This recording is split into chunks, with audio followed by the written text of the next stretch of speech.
Joshua chapter 17. This was the allotment for the tribe of Manasseh as Joseph's firstborn. Gilead and Bashan were given to Machir, the firstborn of Manasseh and the father of Gilead, because he was a man of war. So the allotment was for the rest of Manasseh's descendants by their clans, for the sons of Abiezer, Helek, Asirel, Shechem, Hepher, and Shemida. These are the male descendants of Manasseh, son of Joseph, by their clans. Now Zelophehad, son of Hepher, son of Gilead, son of Machir, son of Manasseh, had no sons, only daughters. These are the names of his daughters: Mahlah, Noah, Hoglah, Milcah, and Tirzah.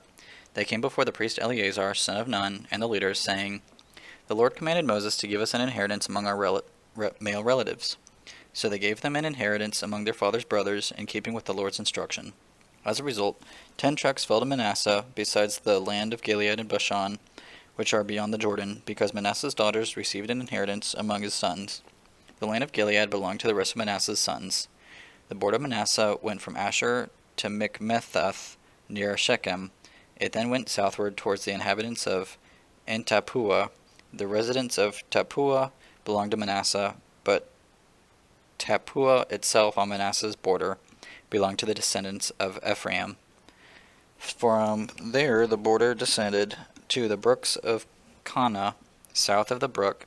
Cities belonged to Ephraim among Manasseh's cities. Manasseh's border on the north side of the brook and ended at the Mediterranean Sea. Ephraim's territory was to the south and Manasseh's to the north, with the sea at its border.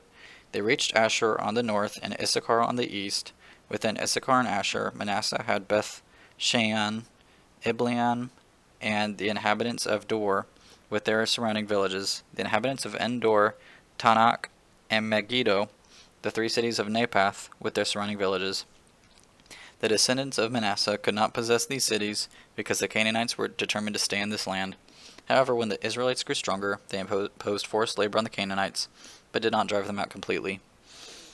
Joseph's descendants said to Joshua, "Why did you give us only the one tribal allotment as an inheritance? We have many people, because the Lord has been blessing us greatly." "If you have so many people," Joshua replied to them, "go to the forest and clear an area for yourselves there in the land of the Perizzites and the Rephaim, because Ephraim's hill country is too small for you." But the descendants of Joseph said, "The hill country is not enough for us, and all the Canaanites who inhabit the valley area have iron chariots both at Beshan and its surrounding villages, and in the Jezreel valley." So Joshua replied to Joseph's family, that is, Ephraim and Manasseh, "You have people in great strength. You will not just have one allotment, because the hill country will be yours also. It is a forest, clear of it, and its outlying areas will be yours. You can also drive out the Canaanites, even though they have iron chariots and are strong."